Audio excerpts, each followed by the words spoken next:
What's going on, YouTube? Ferocity here. I hope you guys are doing well. Now that the dust has settled with the end of the Black Ops 6 beta, I think now we can dissect from a more critical angle all of the issues that Black Ops 6 has. So I have a few things I want to talk about today, some that I have covered in the past, and some that will be brand new. So before I get into my criticisms and concerns for Black Ops 6, I want to hear from you.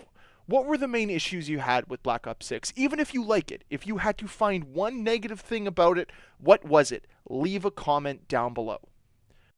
Now, before we get started into my main criticisms of Black Ops 6, I want to touch on Call of Duty HQ, because this was a major pain point for many in this community, especially PC players.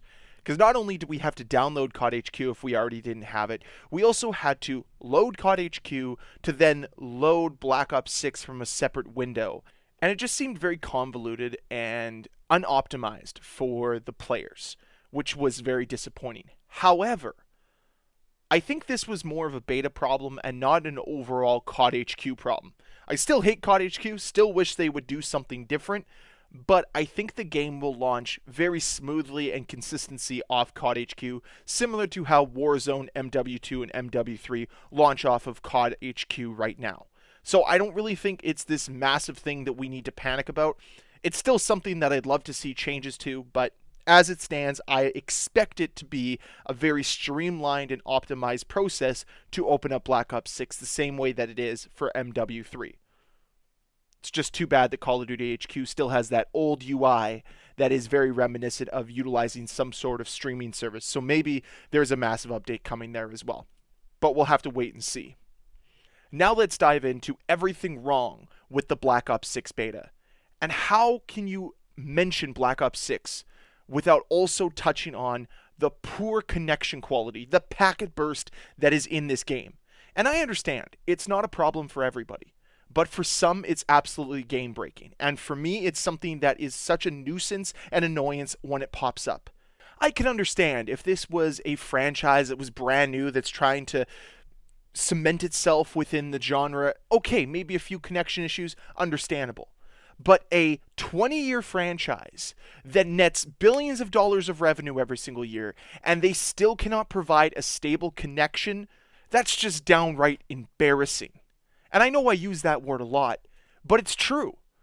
You should be the best of the best. You should be showcasing the premier servers in the FPS space. Instead, it feels like you walked down to the dollar store and decided to put your servers there just so you could save some money. And it's just so noticeable when you play this game, especially for long periods of time. Very disappointing. And hopefully that gets rectified. But it feels like this conversation falls on deaf ears, as this has been a complaint for years now, and it still goes unresolved. And speaking of a problem that gets talked about year in and year out and still becomes unresolved, and if anything has gotten worse, the spawns. The spawns in Black Ops 6 were awful, and the updates to the spawn logic didn't make it any better. Now, part of that is map design, which we'll touch on in a second. But the core issue here is the fact that the spawn systems that are a part of this new COD engine don't fundamentally work. Spawns were a massive issue in MW3. They're an issue in MW2. They're an issue in MW 2019. There's one pattern that links all of this together, and it is the engine. The engine, for whatever reason, has some of the wackiest, most backwards spawn logic I've ever seen. But of course, the spawn logic also doesn't help when you have the map design that you have here in Black Ops 6. And the map design in Black Ops 6 is not very good. We saw 5 different maps for 6v6 in this beta. And honestly, there was only one that I'd argue was half decent, and that was Skyline. But half decent is like a 6 out of 10. Treyarch is used to delivering 8 out of 10s and 9 out of 10s consistently. So this was off-brand for them. But when you couple the poor map design with the awful spawn systems, it creates a chaotic and unfun experience. One of the best things about Call of Duty used to be learning the maps and being able to leverage certain areas of the map where you could have power positions to fight over. That's not the case here in Black Ops 6. There are no power positions, really. There are no spots of the map where you're quote-unquote safe to just have a break from the action. You actively have no time to yourself. And I think that's a massive problem. And somebody also pointed out that the maps now, the way they're designed, there's no unused space anymore. Back in the older Call of Duty games, there were areas of maps that were very uncommonly used, but these areas allowed players to have a safe space to spawn. And that was very important. I know that the safe space idea in Modern Warfare 2019 was kind of taken to an extreme.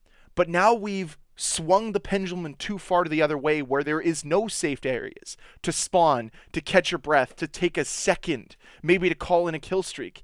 And that's problematic, at least in my opinion. But maybe I could excuse the map design, the poor spawns, if player visibility was better. As it stands right now, players blend way too easily into the different environments that you fight in. Rewind is one of the worst for it. Derelict has some bad moments as well. But overall, the player visibility in Black Ops 6 is as poor as it was in MW2. And this is a Treyarch game where usually player visibility, enemy visibility, is very good. They were very good at doing it with Black Ops 3 and Black Ops 4, and for whatever reason, we've been seeing a decline over the last few years. More players blending into their environments, less popping of the enemies when you see them, and all of that leads to a less enjoyable gameplay experience. And the worst part is we can see what good player visibility is in the kill order game mode when you're looking at the HVT. They are completely surrounded by either a blue or red silhouette, or the other colors if you're using the colorblind modes. But it's very clear who the HVT is. It's very clear who your target is, and why they can't utilize some sort of method similar to that to make player visibility better.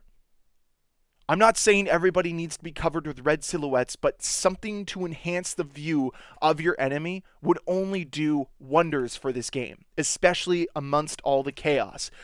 And if the chaos wasn't enough, you also have some major inconsistencies with the time to kill. Sometimes weapons feel like they kill instantly, other times they don't. And I noticed this a lot when I was using the SWAT, and I use it a lot because I actually quite like the weapon. But the inconsistencies of that weapon were immense. I would one burst somebody, and then I'd get 6 different hit markers on the next guy, and you just sit there wondering what happened. Like, he's out in the open, there's no cover. Why is the hit detection so inconsistent? Or why is the bullet registration so inconsistent? Why is the time to kill so inconsistent? And when you're asking all of these questions, it lessens the experience. This isn't to say that it's not my own gun skill. I mean, you can watch the gameplay. It's not like I'm the best player in the world, and I know that. But the inconsistencies of the TTK from gunfight to gunfight is very glaring at times. And this once again feeds into the terrible servers that Call of Duty has. And it creates a less fun experience. It does not make me want to pick up the game all the time and play it, because I don't know what kind of match I'm going to get. Am I going to get one where the bullets register and the SWAT feels extremely overpowered? Or am I going to get one where the SWAT is completely useless? It's very hard to tell. And it just leads me down a road of not wanting to play the game or not wanting to move off the meta. And this allows us to segue nicely into the weapon balance for the Black Ops 6 beta. It was pretty poor weekend one, with the Jackal overtaking pretty much everything else, and that led people to being extremely jaded towards this weapon.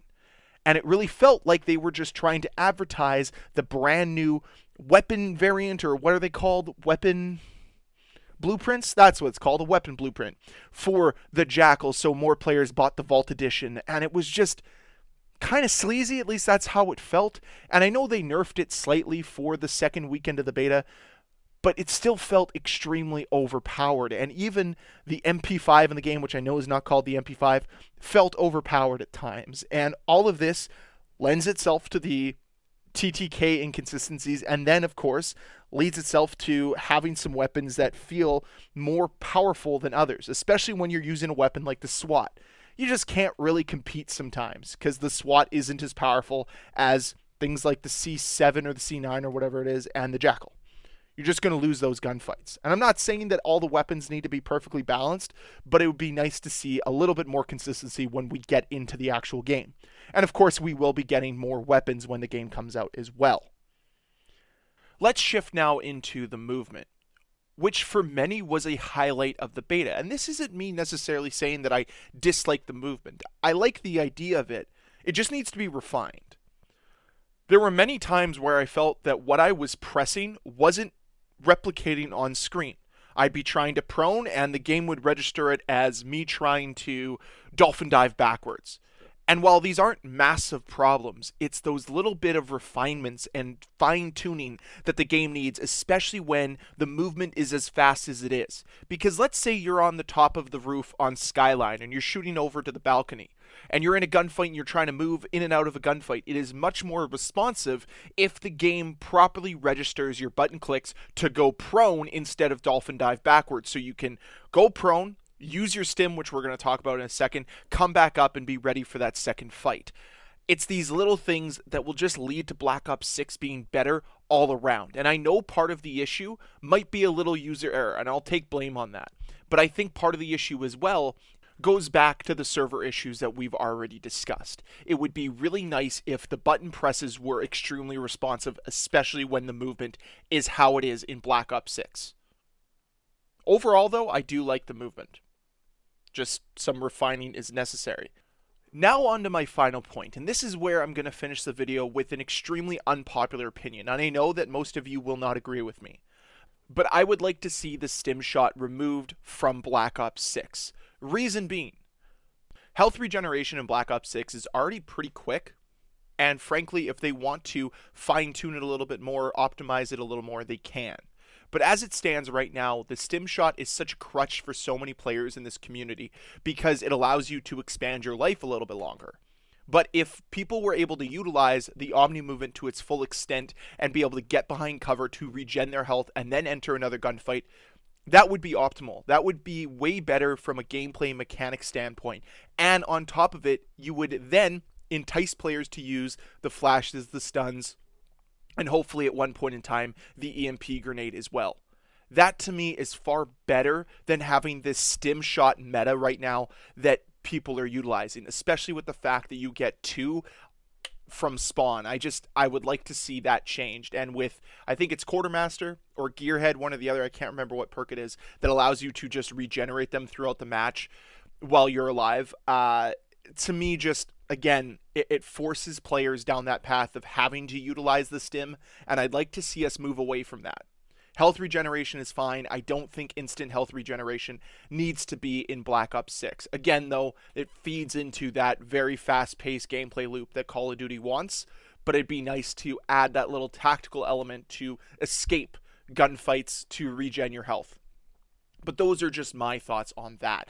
I'd like to hear from you again. Now that you've gone through my thoughts, have I raised any issues that maybe you want to add to your concerns as well? Or are there issues that I have that you didn't have that you want to debate me with? Let me know with a comment down below. And as always, guys, thank you so much for watching. If you enjoyed the video, please hit the like button. If you want to see more videos from me, please hit the subscribe button. I'll see you guys next time. Bye.